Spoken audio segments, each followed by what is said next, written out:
This is Angie Russo, and Bridget Perhatch. And we'd like to welcome you to Pulling the Curtain Back at North Monterey County. In Pulling the Curtain Back, we're going to talk with educators, staff, and stakeholders about how they make a positive impact on students. Our vision at NMC is that all students graduate college, career, and life ready. Listen to get inspired and let this be a call to action.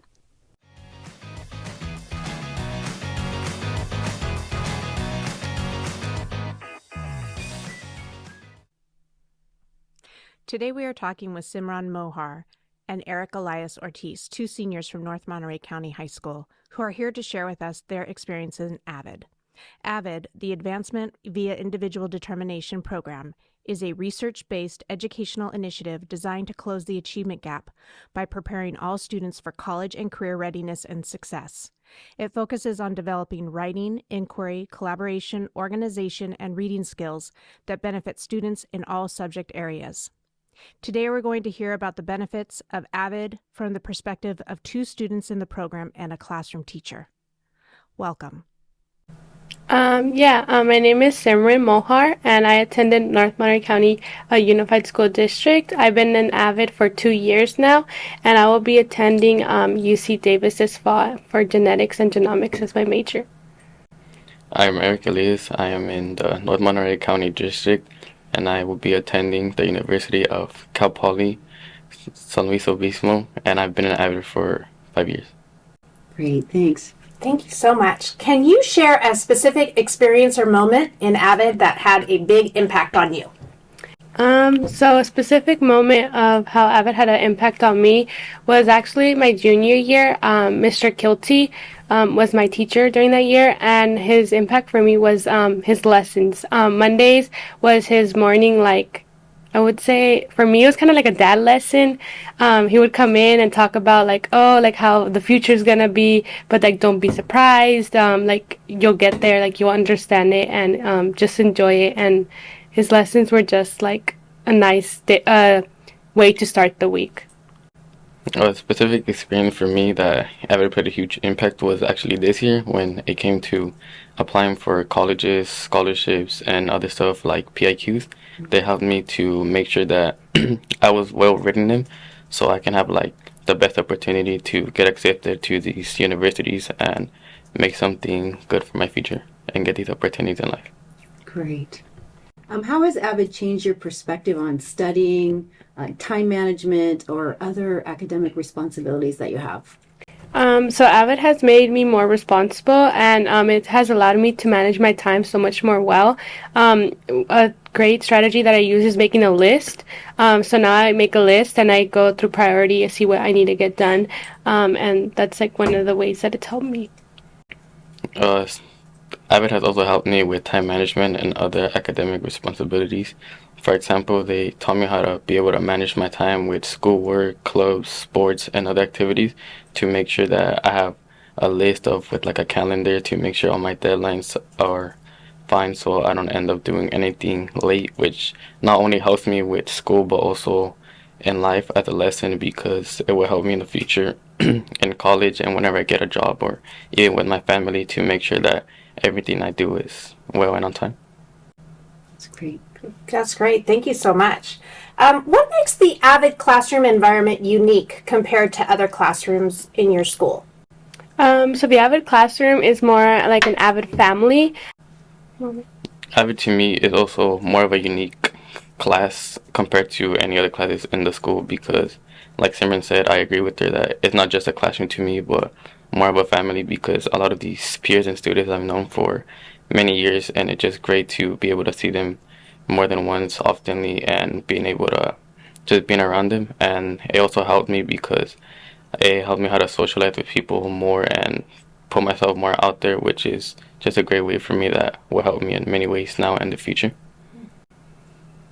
So what advice would you give a younger student who's considering joining AVID? We have AVID now in our elementary schools this next year, so imagine little Simran, little Erick, you're hearing about AVID. What advice would you give a younger student?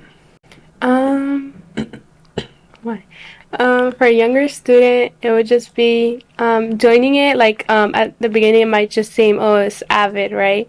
But in the end, in the long run, it's worth it. How Erick said in the beginning, like college applications, like all the steps that we're taking starting in elementary help getting towards the end goal, which is college applications. And like I know I've had like siblings that done it, and they say it's more like a reading and writing kind of segment, but that helps build up students fluency levels, or even just getting up to like that college applications, because the college applications have so many tricky words and just understanding it. So like what we do from start, if you start in elementary and continue the program, it's just really beneficial in the end. If I would have known about like AVID in a younger thing, I probably would have joined it for more years. So I would just say to a younger student that join AVID, you know, it's the best outcome. Like joining something you never know what it's gonna do for you, and it's just gonna be beneficial in the end.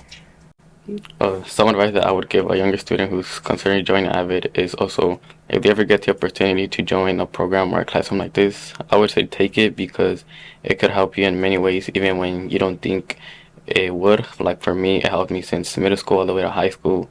Now gonna keep helping me through college and in life.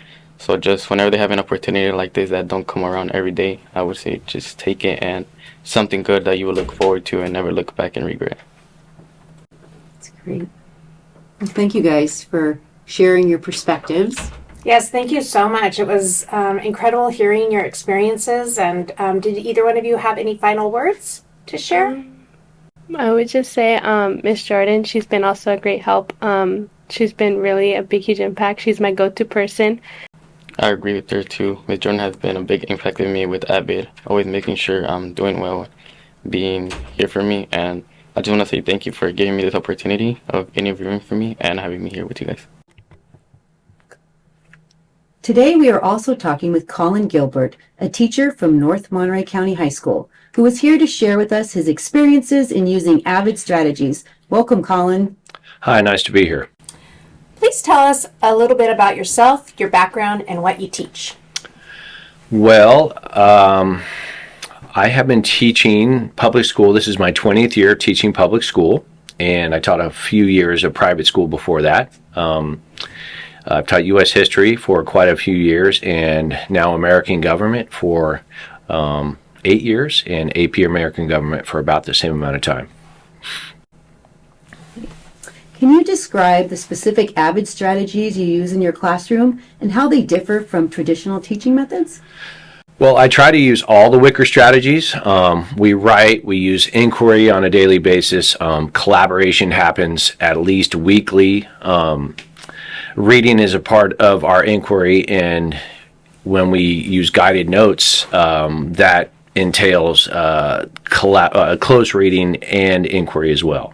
More specifically, the focus notes, taking strategies, one-pagers, think, pair, shares, collaborative study groups, graphic organizers, and I've experimented a little bit with academic language scripts, and it's really cool when somebody knows what they're doing. So I'm looking, and I've had it modeled for me once, but I'm not quite confident enough to kind of go there on my own, but next year I hope to do that. So, yeah. Mm-hmm. And how does that differ from what you would say, what you see in a traditional classroom, or maybe what you have done in the past? The contrast for me is just how starkly apparent the system is in terms of organization and focus. That's what I see with AVID. It's a roadmap for allowing teachers to become more organized and more focused. And when teachers are more organized and focused, it makes the objectives more clear, more understandable for students, and more attainable. And it lends itself to beautifully scaffolding lesson plans when done effectively. Mm-hmm. I love the way that you connected it to, you viewed it as a roadmap, and then you really boiled it down to the outcomes, what you're really getting out of it.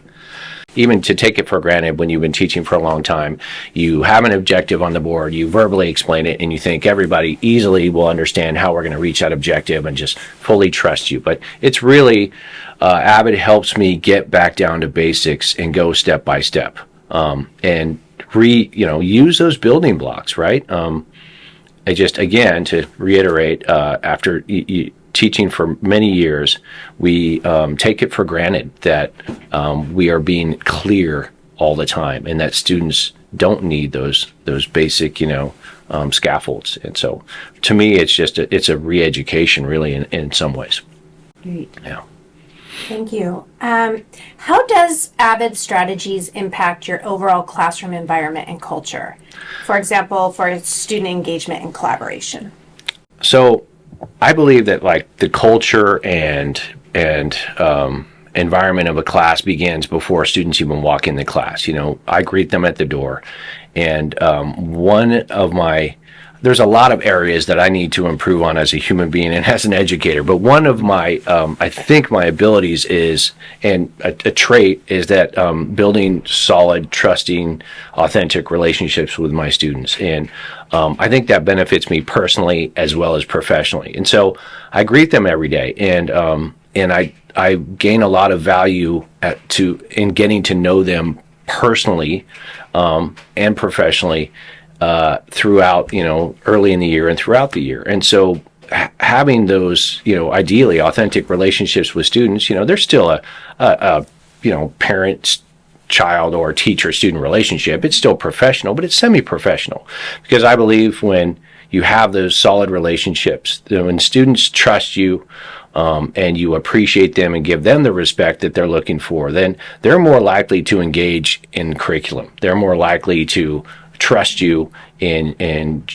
go jump aboard, and go through the step-by-step process that you're asking them. And sometimes they'll even do hard things, like close reading, and reading really difficult, primary source passages. So again, I hope I'm not getting too far afield from the question, but I think engagement kind of really starts there, and that kind of that's the environment I'm looking for.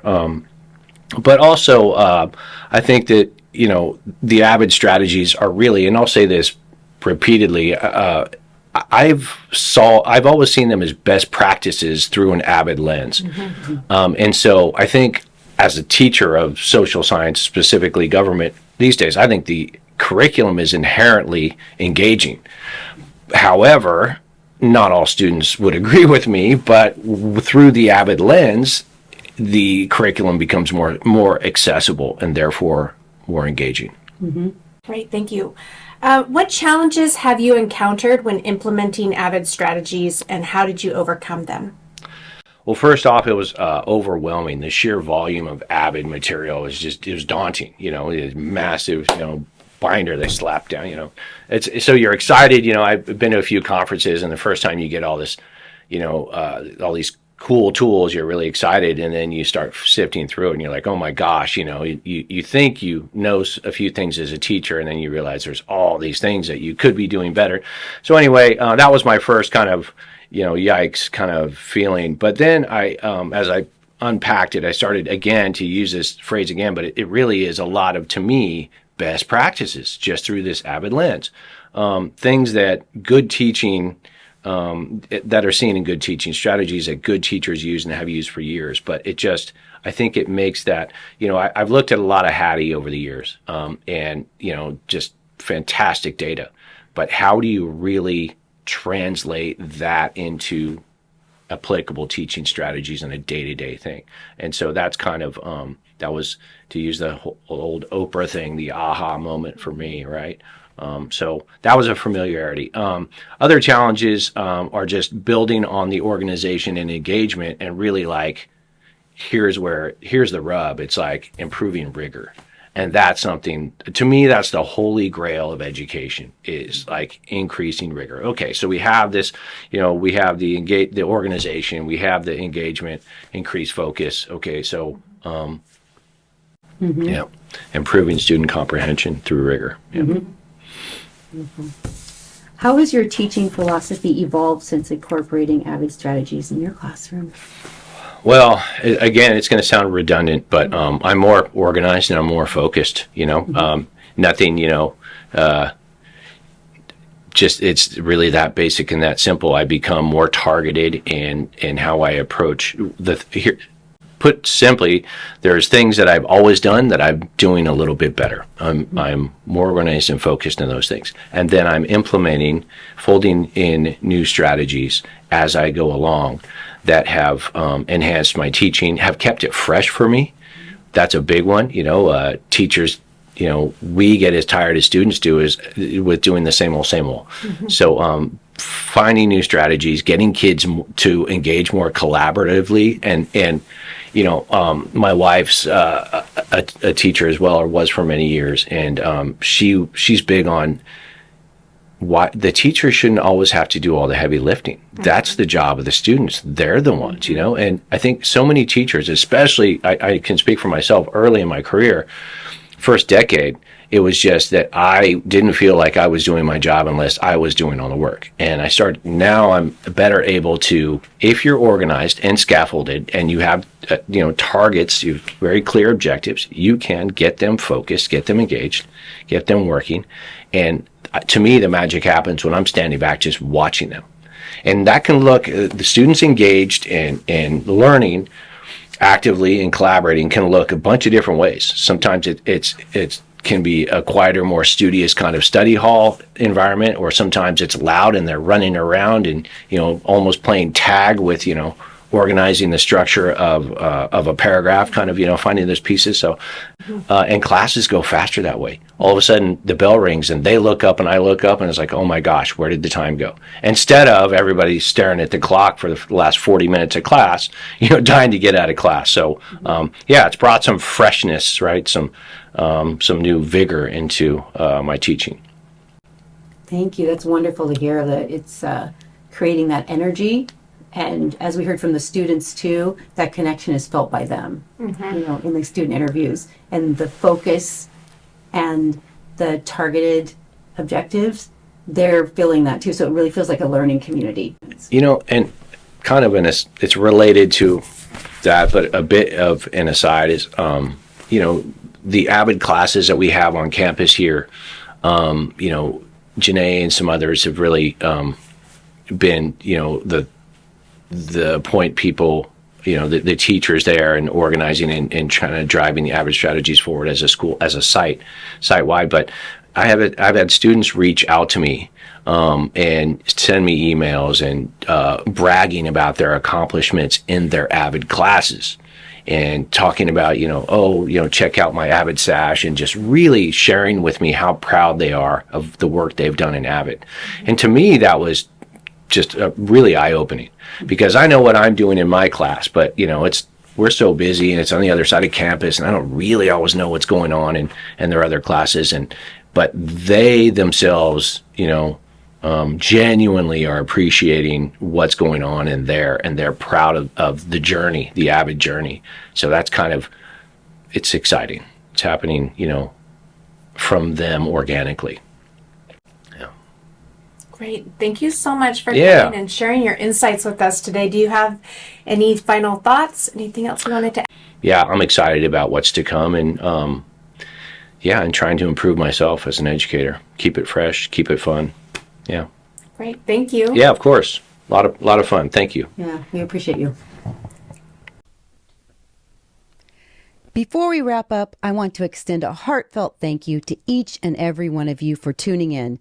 Your support means the world to us. Remember, we're always here to bring you more of what you love. Until next time, stay curious, stay inspired, and keep learning.